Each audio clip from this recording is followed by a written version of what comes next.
Welcome to Sex, Love and Science with Lauren Muratore, clinical psychosexual therapist and relationship expert. This podcast explores sexuality, relationships, and the many facets in between, aiming to normalize sexual conversations, issues that we all face. Let's take the taboo out of sexuality and open up the conversations for a better sexual existence. I would like to begin by acknowledging the traditional owners of the land on which we are meeting today, the Wurundjeri people of the Kulin Nation.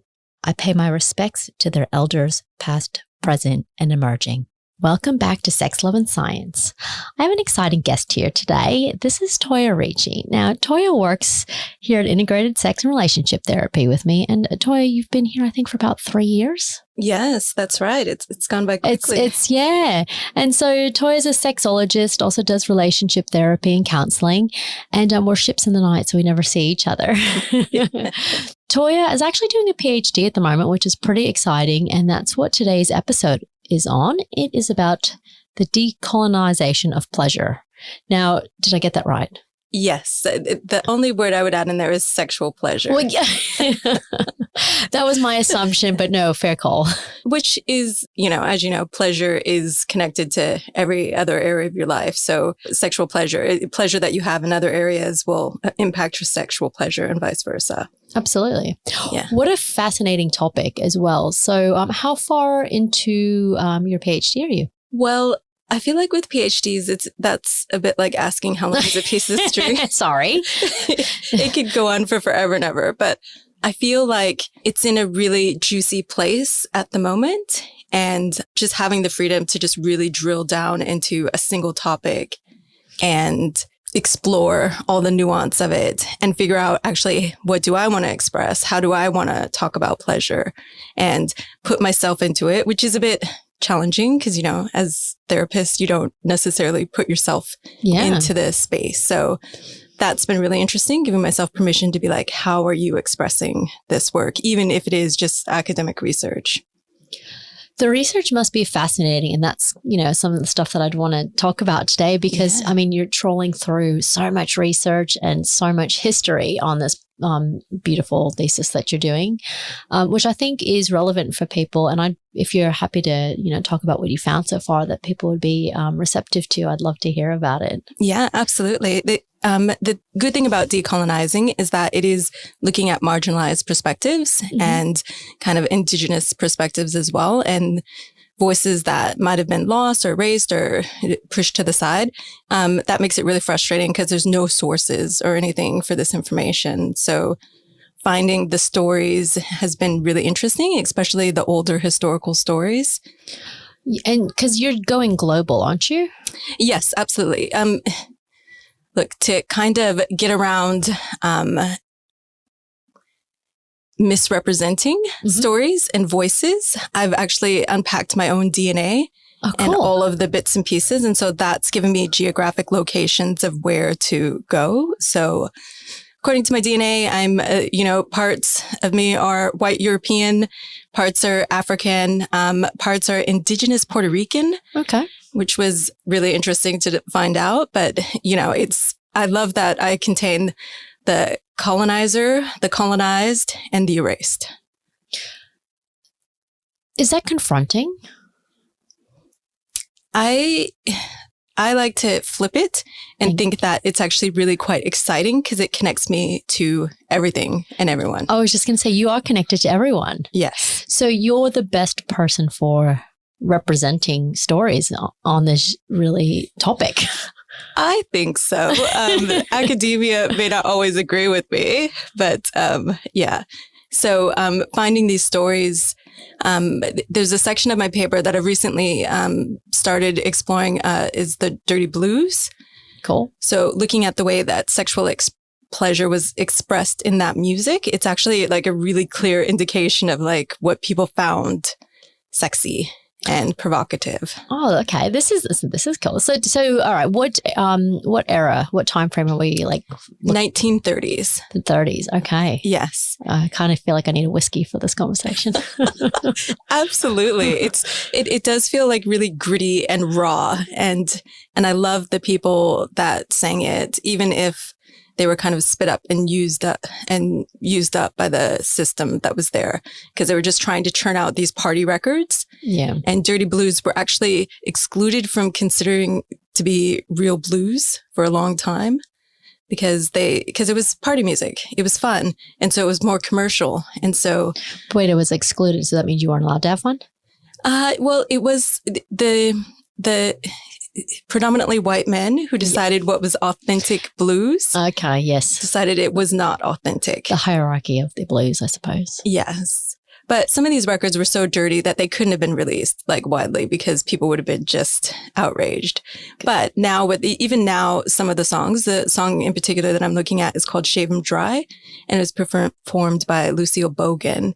And it talks about having nipples on her titties as big as her thumb. And, and it's just really talking about ways to give sexual pleasure. Wow.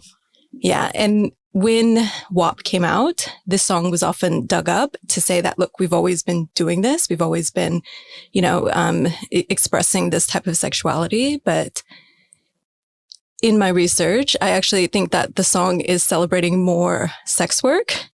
Okay. Which I think is fantastic, empowering sex workers, because I feel like the song is an advertisement for that, because she's saying that like, yeah, I'll show you a good time. I have something between my legs that will make a dead man come, all of that. And because the pleasure that she's mentioning isn't actually about her own pleasure, it's about the pleasure she's going to give to somebody else. And it's actually quite male centric. Okay. I feel like that it's like, yeah, it's a great song. It's empowering. I love that it's dirty and raw, but actually I don't think it's necessarily an anthem for female empowerment in sexual practices. Okay. Yeah. Yeah. So, if we flash back to the 30s, she's not singing, reclaiming her power from the stories, or, okay, she's expressing what's going on. Exactly. And in the song, it's really interesting because there's a part where you can actually hear her laughing at the lyrics. So they're a bit of a surprise to her. And even she's just like, oh my God, this is outrageous. Oh, okay. So that's lovely. But to me, that also indicates a bit of separation from the lyrics, that she was just going in and doing her job, which was to sing this music. Yeah, gotcha. But this is not a disappointing thing, because what I would like to say is empowering when you look at it is the life of Lucille Bogan. And she was married twice, second time to a man that was 18 years her junior. And she just seemed to, she owns a theater. She managed her son's band. So she just seemed to do everything that she wanted to do her way. And to me, that's why you look at history. That's badass. Yes. That's badass then, is badass now. Yes, exactly. So it doesn't have to be the song that's being raunchy and explicitly sexy to indicate that, people did have connections with sexual pleasure.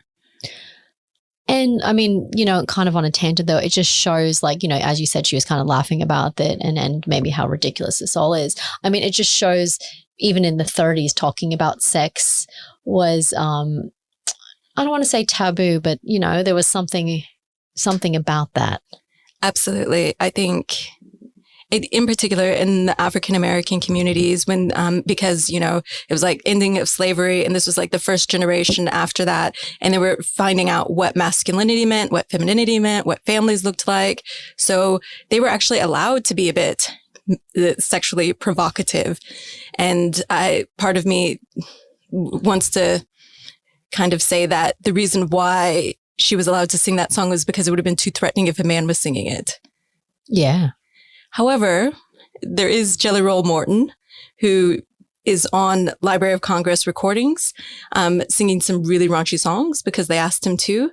But he is on record because they actually interviewed him, saying that he did it because he played the piano and he didn't want to be thought of as effeminate. So these songs came out as a way for him to put his masculinity out there. Whoa. Okay. So why do you think he didn't want to seem too feminine? Because back then, Black men didn't play the piano. Yeah. And he was in New Orleans at the time. And yeah, it was not something that he could have cleanly gotten away with, you know? Yeah, gotcha.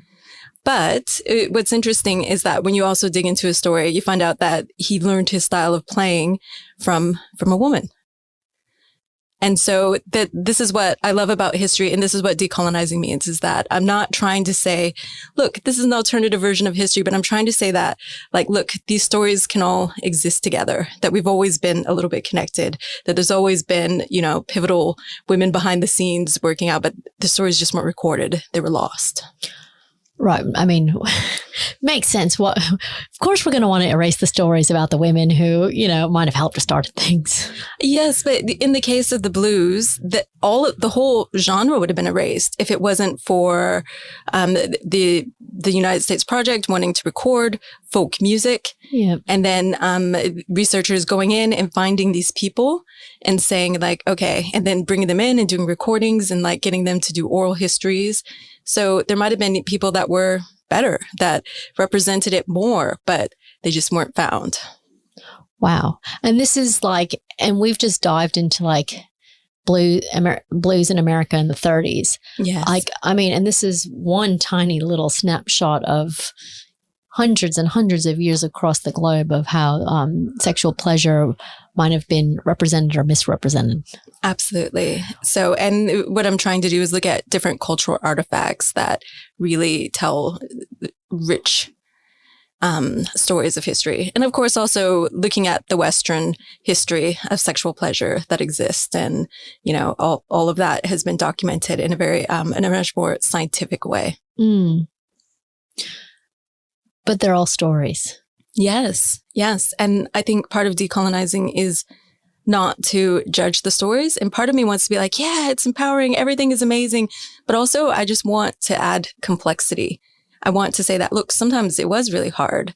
And, for example, enslaved people and the way that they experience pleasure. That's one area that I would like to tap into. To say that categorically they all were yearning for freedom and striving for that is, I think, not quite right. It doesn't quite tell the whole story that's there. Mm-hmm. So I feel like even with the best intentions, when we look back at history and we're like, they should have been free, we want them to be free. Absolutely. But that doesn't mean that that's the story that we now give them. Instead, it's like, what were their own words? What did they say that they wanted? Yeah. Wow. I mean, where on earth can you know, if things were erased and God, it must be really hard to research this. Yes. Yes. And frustrating. I can almost feel your pain. Like, how on earth do you find these stories?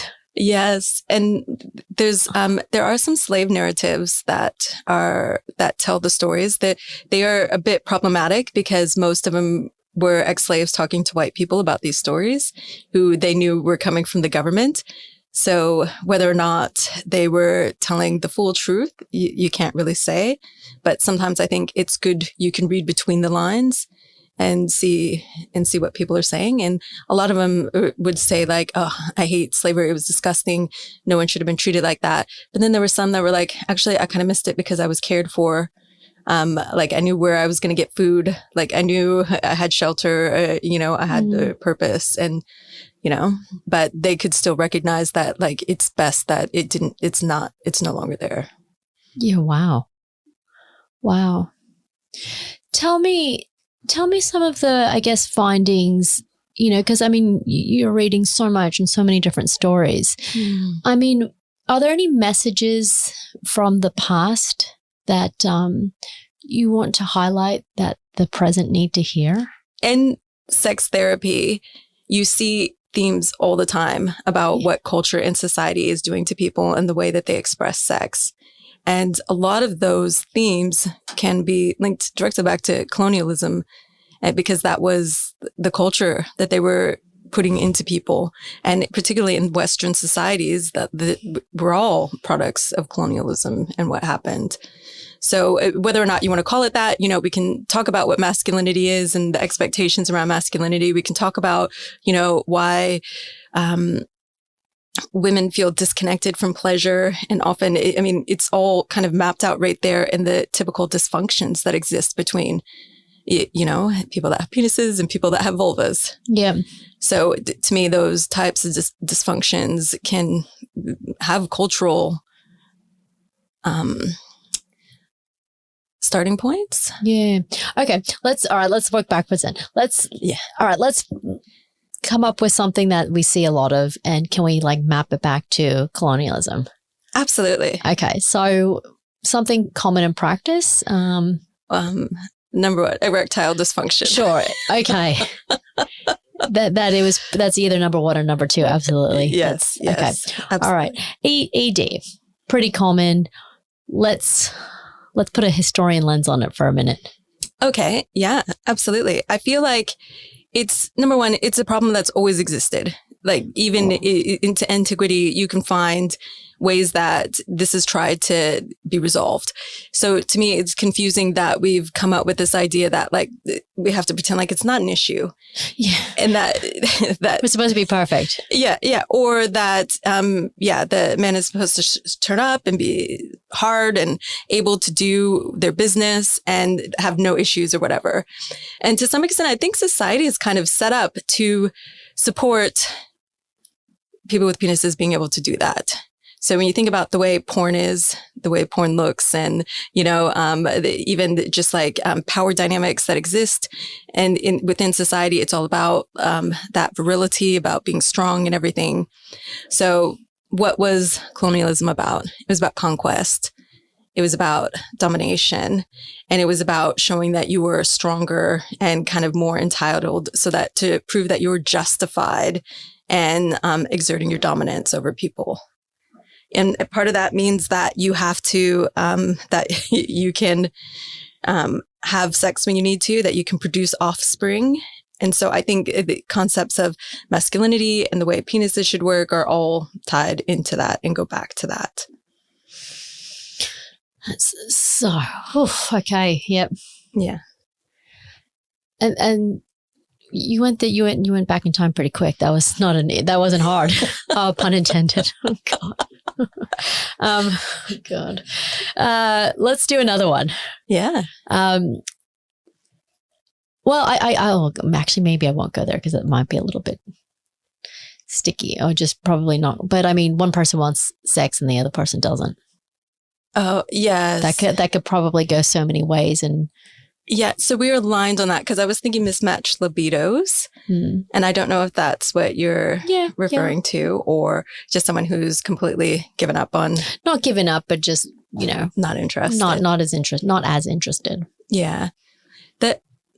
Okay, there's two parts to this. Bear with me as I go the sideways route to it.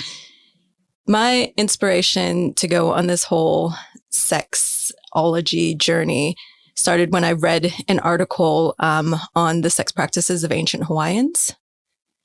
And it was based on the accounts of a missionary who was there and just made these observations. And look, I'm not going to say they were like this idyllic, amazing culture. They were problematic. Okay. They had issues, but they had somehow comprehensive sex education, starting from when children were very little, going all the way up. And it was, they wrote songs about their genitals, and being able to sing them was a way, it was a communal thing and kind of connecting and everything. There was no marriage. People could have sex with whoever they wanted to. The only people who were prevented from were, if there was a chiefess. And even then, after she produced an heir, she could have sex with whoever she wanted to. This missionary reported seeing two people passing each other, deciding they wanted to have sex, having sex, and then continuing on their way. Sign me up. Wait, you mean I thought I was there last week? Yeah. And then and they reported that both parties appeared to orgasm. Well, that doesn't surprise me. It doesn't, but also it's nice to know that these missionaries did recognize what an orgasm is. This was something that was documented. Yeah. So, I think when we look at what colonialism did, because now, unfortunately, the Hawaiian culture is quite repressed. And, they tend to be quite religious, and, there's difficulties accessing sexuality. And so this is according to the evidence. This is not according to, but my personal experience or knowledge of it. So, I'm not like putting voices into their mouth or whatever. Mm-hmm. But I feel like that it shows why we have these mismatched libidos and these expectations. And I feel like when the relationship is unequal, as heterosexual relationships are often set up in society, then it makes it hard to have sex on the same basis. Totally. This is why when Trump elects, or not elected, but when he gets into office next week, taking that theory, and I'll just pop it into now and even project it a little bit into the future. I mean, it's unequal. We know Trump's opinions on masculinity and femininity and women's roles. Yes. So I'm wondering, why is nobody talking about why women are probably potentially, hypothetically, maybe not going to be wanting sex when everything is again shifted and, as you said, unequal yet again? Yes. And I feel like that's a very loaded question. But I mean, we're not learning from history. So yeah, absolutely. Back to the Hawaiians. I'm not going to get onto my let's go get out of the future. Sorry, everybody. Let's go back to the past. So we're back in Hawaii, and we've learned that there was more equity and less mismatched libidos because of, I guess, freedom, less expectations. Exactly. There wasn't, I guess in terms of sex, in other ways that maybe they were less equal, but in terms of sex, like you could have a sexual encounter and it actually didn't cost you much. What it was, and you were taught how to give and receive pleasure from a young age. There was not shame around the body. So all of these things that we've used traditionally to control the ways that we are with sex. And then we're like, okay, you're married now, just get freaky and everything. And it's like, well, you can't, as you know, shame is so sticky. You can't just get rid of it. No. And I mean, also a fair point of what you're mentioning is the education aspect, right? So, I mean, if it's accepted, shame-free, and you're learning about your body and what it does from a young age, that kind of sets you up for quite a life, doesn't it? It does, yeah. Like there's lots of other things you can be shamed about, but not this thing. Yeah.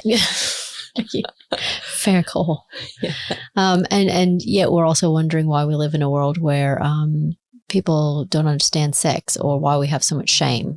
Why do we have these mismatched libidos? Why are we not wanting sex as often? And I mean, as you said, oh, you're married now, you can go ahead and get freaky. Well, if you don't know anything about your body and sex, we're not light switches. Absolutely. And sometimes I wonder if it's just the legacy, the historical legacy of, women being disempowered, not being able to have agency once they were married, because women in marriage were quite different as compared to women who were sex workers. Or, like in marriage, you were actually encouraged not to want sex for a long time. And that, that your duty was to have the house and have the kids. And, the idea that you could have any pleasure whatsoever was not a thing at all. Why is that? Why? What is the big why to that?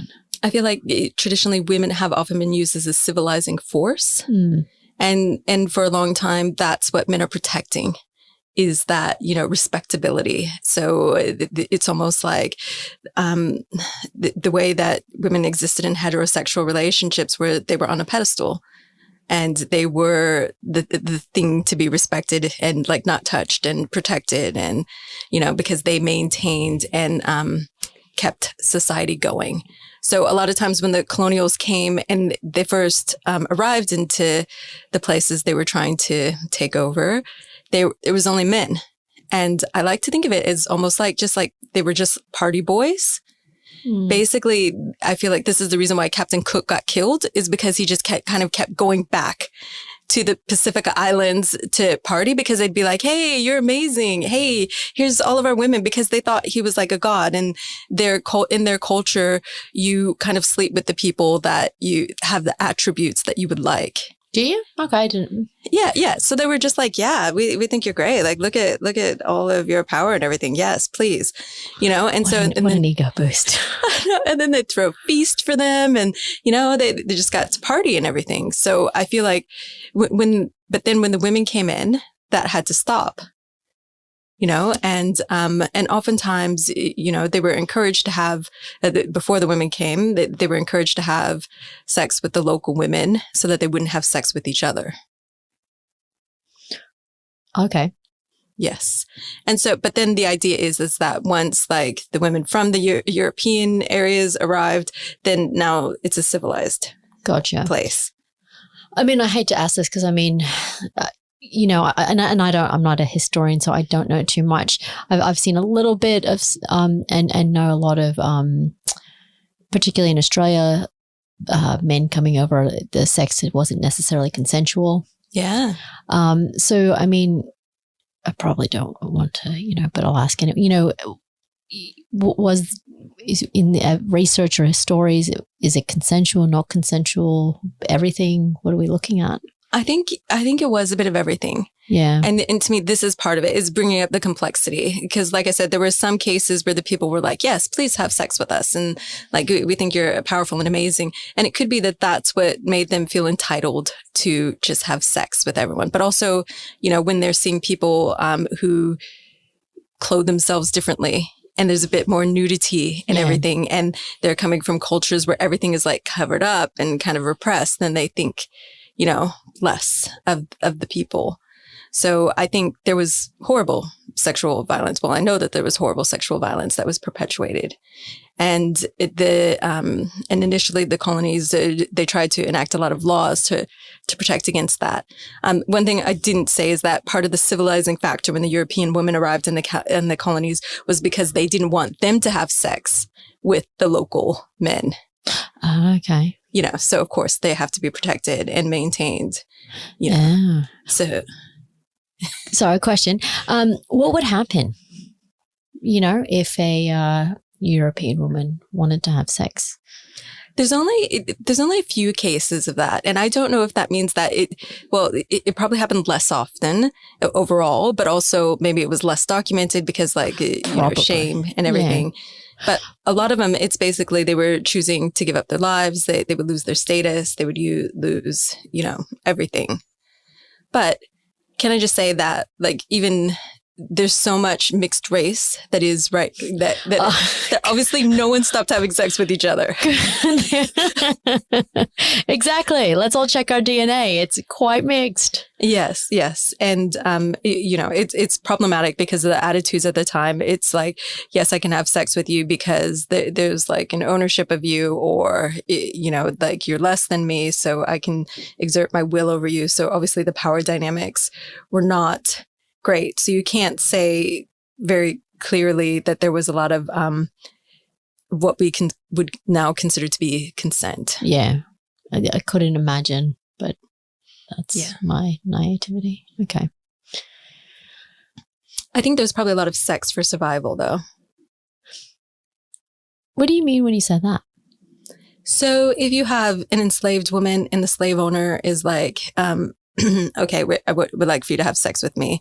And they're like, no, I don't want to have sex with you. But they recognize that being in a position of where they are, over them, that like, okay, I have to, otherwise this person's going to make my job difficult. Yeah. The good thing, the really interesting thing about that is that the evidence shows that there was lots of ways that these women resisted.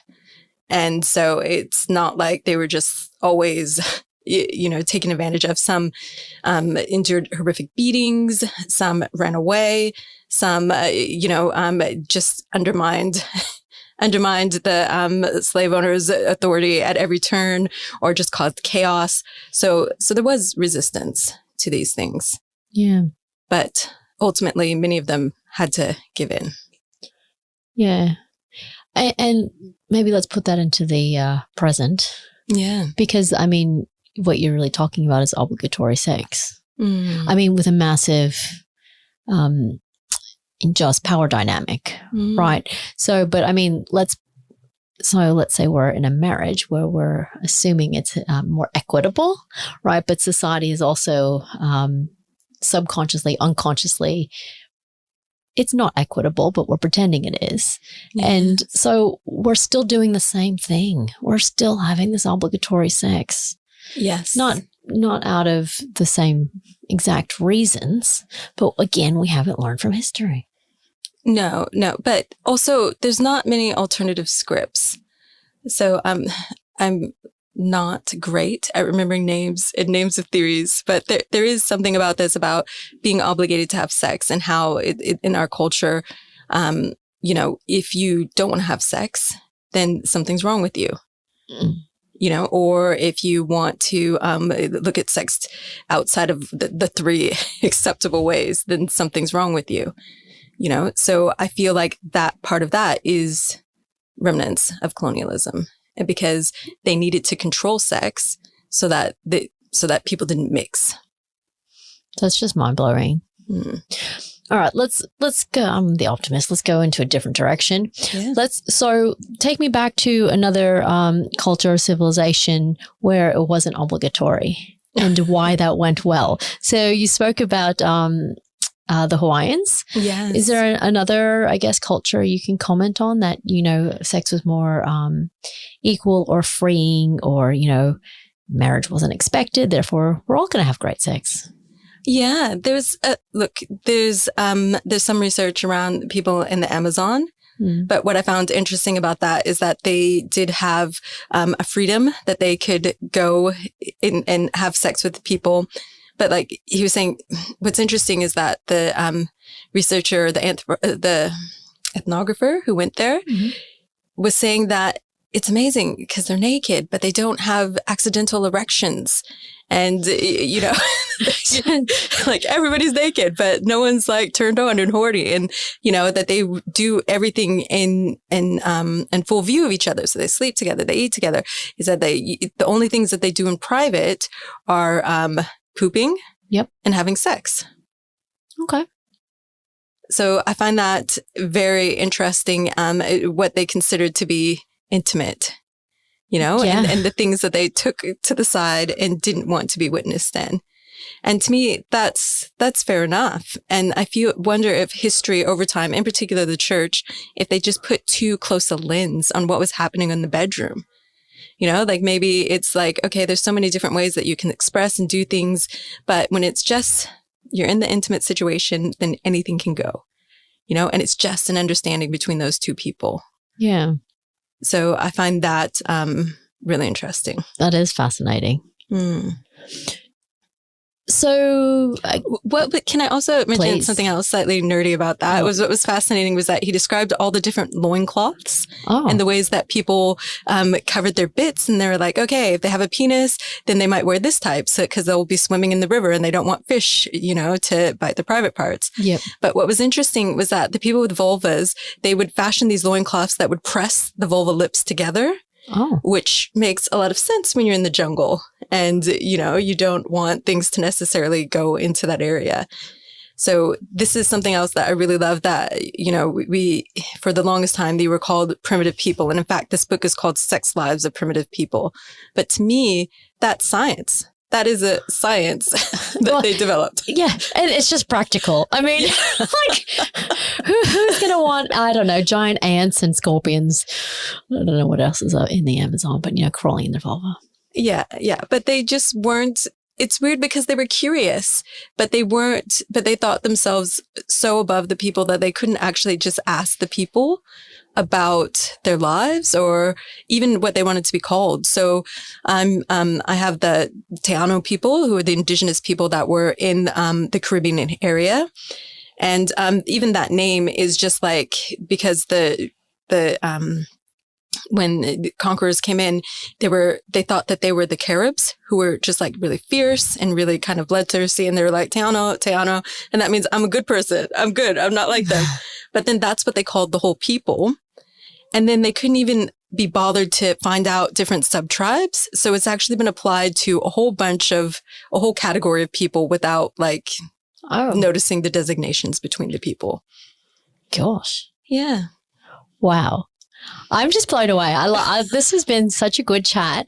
And I like to take away something. So this is what I'm taking away from what I've learned from you is potentially to get motivated and wear a loincloth and feel a little less inhibited. Or maybe this is something we can all take away is, you know, I mean, as sexy as corsets are, I mean, when you ditch them, you're a little bit more free. Yes. And I mean, you know, yeah, when you're off in the bushes having sex, this is what happens between those two people and what everybody's consenting to. And then the rest is, you know, people don't need to know. Absolutely. But also that history can help you connect with yourself. It can help you connect with your pleasure. It can help you understand who you are and how you want to be with sex and pleasure. Absolutely. And then on the flip side, what not to do and why. What not to do, or maybe some suggestions of like, oh, people have done that. Oh, have people always done that? Yes. Yeah. Oh, that didn't work so well. Yeah. Let's change the script as you brought up. Yes, but that's why it's interesting because when it's pleasure led, it's not dismissing all of the violence and the horrible parts of it, but I think it's adding balance to that. Oh. And yep. We're whole people, you know? And what I love about that and like what I know about my people is that even in the midst of tragedy, you can have moments of joy. Yep. Absolutely. Yep. We always have that dark and light side. Yeah. So let's not reduce people just to their suffering, but maybe allow that, you know, there could have been some moments of joy. Yeah. Well, I hope you find your moments of joy out there today. And, you know, and if you're suffering, then hopefully you have a really good support system and seek help. Yes. And hopefully you've enjoyed this chat. So thank you so much, Toya. This is awesome. And yeah, see you next time. All right. Thank you so much for having me.